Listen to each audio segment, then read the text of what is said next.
Hey guys, Future Punkcake here. This video did get taken off of YouTube just yesterday. I already did send an appeal because I felt like it fell under fair use. I cannot lie though, I'm not particularly used to this type of content, the episodic format. The last time I did do it was for Harley Quinn Season 5. I didn't have major issues there, so I don't know.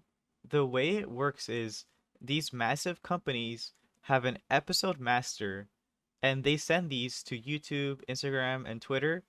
And if your video follows the same format or just like frames that they detect, it immediately gets copyright stricken. And I've had this happen a lot and it was no big issue, but my video has never been taken down before. I was lucky enough to still have this project on my PC with the files the way they were, so I was still able to edit this on Premiere Pro with the addition of this message right here. I do severely apologize for the inconvenience, but for this video only, most of the video will just be images from the clips that I did from earlier. I'm so sorry. Try to treat this video as like more of a podcast. I have to wait a month until my appeal gets taken care of. So by that point, this video would probably be obsolete and I would get no views. So I still wanted to upload this video even if it's in this format. Anyways, please be nice to me in the comments. I'm still learning how to do all of this. But yeah, Punkcake out. Enjoy the episode. Hey guys, welcome back to my channel. Oh my glob.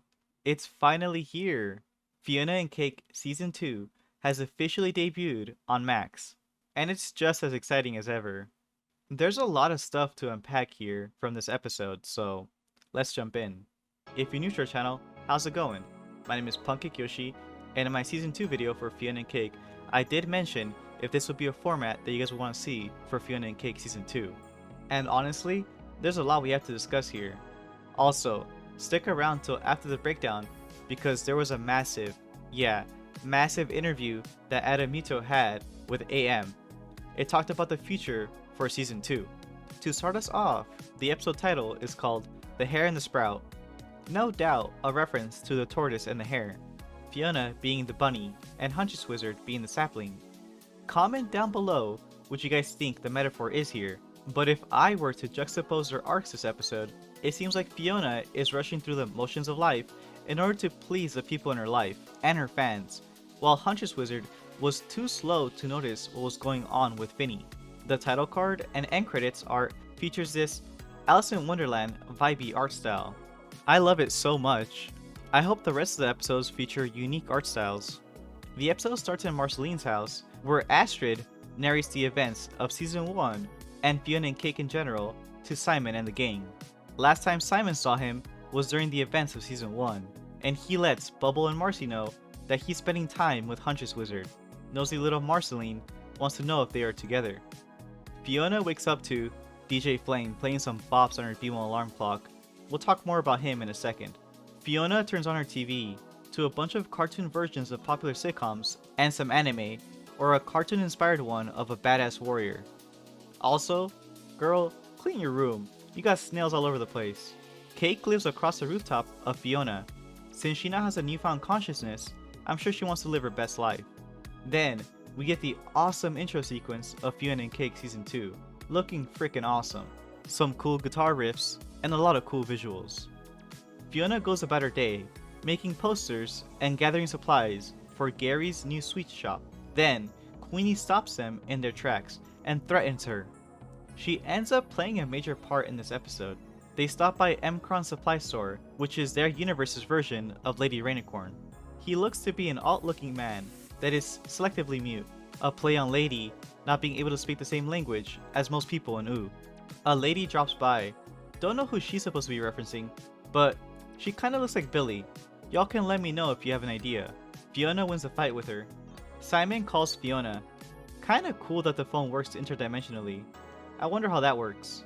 That's when Cake sees multiple posters for DJ Flame and a gigantic mural. She covers up most of the mural with the posters of the sweet spot that they made earlier.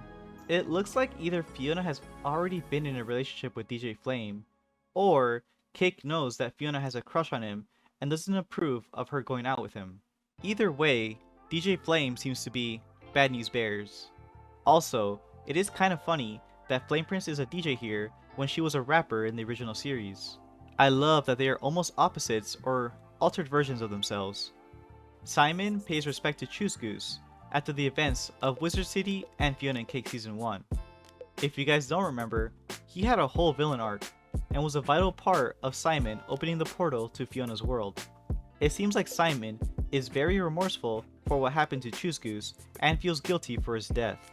He puts an orange on his grave, since nothing rhymes with orange, and if you guys remember, Choose Goose always spoke in rhymes. Huntress Wizard follows a lion, who I believe we last saw in the last episode of the Stakes miniseries. Vampire King chose to become a lion in this world, and spend his days roaming the wilderness of Ooh. Huntress Wizard is chasing him. It's not clear why, and it isn't explained in this episode, but thankfully, he leads her to Finn, who was having hallucinations that he was being taken care of by Huntress Wizard, when it was in fact just random wildlife. He also calls one of the hallucinations of Huntress Wizard Babe, so it is clear that either Finn isn't over Huntress Wizard since we last left off in the relationship, or Huntress Wizard and Finn have been on and off since then. I've seen some people online want Fiona and Huntress to become a couple, but she's got Hunter and he seems like a really nice guy. She sees the massive scratch on his back from the events of Fiona and Cake Season 1. Honestly, I had no idea they're going to bring this back. I love how it's all connected. Fiona arrives with the supplies for Gary. She talks to the people around the area, like Marshall Lee and LSP. Hunter comes with a housewarming gift for Fiona and her gang, and ends up leaving before it gets too dark. They share a really nice moment under the stars, celebrating their accomplishments and their grand opening for the sweet spot that opens tomorrow afternoon. We jump back to Huntress Wizard, frantically finding a cure for Finn since he hasn't spoken a word and is fatally wounded. She seems really worried, and this could be because she's really good friends with Finn, or because they are romantically involved, because she is flipping out trying to find a way to heal him. Finn half wakes up and tells Huntress to take him to Simon. Fiona has a dream sequence in which she fights off monsters with Cake, but it quickly becomes a nightmare and she is actually chopping off the heads of her friends. We also get a little cameo of Martin Mertens here as a decapitated head. Some of you guys may remember, but in our last video, we did mention that this armored fella might be Martin. Seems like our prediction may be right with this little teaser. It also isn't known if Martin exists in Fiona's world, or if this is Finn's Martin, but she wakes up to Queenie and some bodyguards kicking Fiona and her friends out of the corner where they set up their new establishment. It actually ended up being property of Queenie. Back in Ooh, Simon prepares his new class of History of Magic Artifacts to the youth of Wizard City. On the table, the Enchiridion sits, with some bronze-looking pentagon things and some blue crystals. Let me know what you guys think these could be. I'm so glad we got to see the Wizard City in distant lands, cause it contextualizes the magic so nicely, and we get the return of little Pepbutt, Kadabra, and Blaine from that episode. His class is quickly interrupted by a falling Finn and Huntress Wizard, who demands answers of Finn's wound. Simon mentions the heart of the forest, and Huntress storms off. Queenie has a hold of Marshall Lee's house and Gary's business. She takes a hold of all of their work. Fiona promises to fix the problem. Huntress Wizard makes it back to the heart of the forest, retraces Finn's tracks, and goes towards the bush. She doesn't realize that the big green bear is right behind her. And that's the episode. Honestly, a lot does happen in this episode, and it is awesome setup for what's to come. It is very likely that we're going to be getting 10 episodes for this season.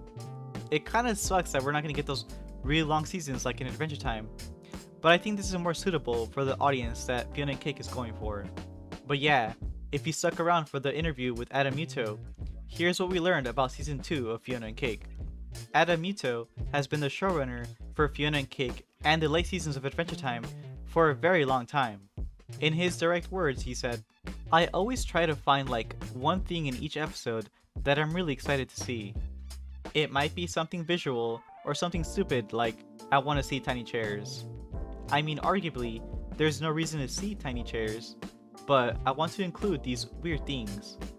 because maybe it wouldn't exist on any other show. So, I think finding one of those things in every episode is what keeps me going. When asked about the format for his second season, he mentioned that the first season of Fiona and Cake was them running through the multiverse, but this season they focus on characters and storylines back at home. And he said that the reason was because they didn't want to repeat the same structure from the first season, and that they tried to keep the main location centered in Fiona's world, trying to find ways for her and Cake to experience different dimensional issues without them leaving their world, almost as if they are tethered to it. When asked about the casting changes, he mentioned that as the years go by, asking the same people to come back is hard because they may be busy. So, they either have to write their character out or recast. And in the case of their actors, they were famous people. So, they try to find people that could embody their previous actor. They specifically mentioned Marshall Lee, who didn't have a lot of voice talent on his resume, but he was able to sing. I honestly didn't notice that pretty much all of the main cast did not return for this season. Fiona, Cake, Hunch's Wizard, Gary, Marshall Lee, and Prismo are all voiced by entirely different people. Honestly, I didn't even notice. When asked about his favorite storyline, he responded with saying that it was mostly episodes and locations that he likes, particularly episodes 6 and 7. 7. I'm sorry. But yeah, he feels that if he didn't like an episode, he shouldn't have made it in the first place. So, it was mostly balancing the real world stuff in Fiona's world with the wackiness of Ooh and the dimensions that they had to visit that he really liked. They asked him about his roadmap for season 3. He said that there could be a plethora of possibilities that they could go from here. He didn't want to end the season in a massive cliffhanger in case they don't end up getting picked up for another season.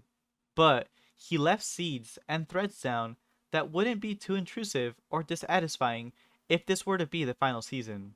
He says it is a lot different than it was back then, where you would know if you were going to have a season before you were done writing the last.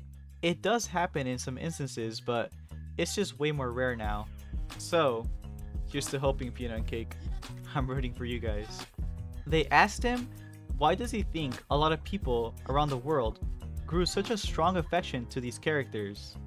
He thinks that it's different for every viewer. Some fans identified with the character and some with specific episodes. There's also the fact that people have grown up with Adventure Time, so it is expected to hold a certain audience. Also, them adding characters like Simon, Hunch's Wizard, Marceline, and Bubblegum is no coincidence. Those characters would get a lot more attention than some random character that we would only see in the background of Adventure Time.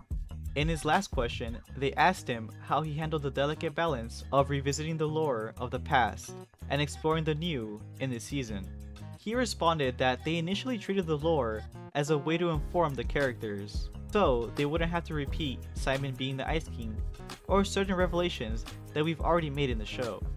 They treated it like whatever helps the storyline continue is useful, as long as the characters themselves remember it, so that the viewer wouldn't be scratching their head at certain references. They never wanted for a character to have to rely on a person's memory for it to be an effective scene. And even though we are on the second season of a spin-off show, you don't necessarily need to know the entire lore. They find it better and more satisfying to create questions than answer ones like power levels. And that's the interview. It was pretty long.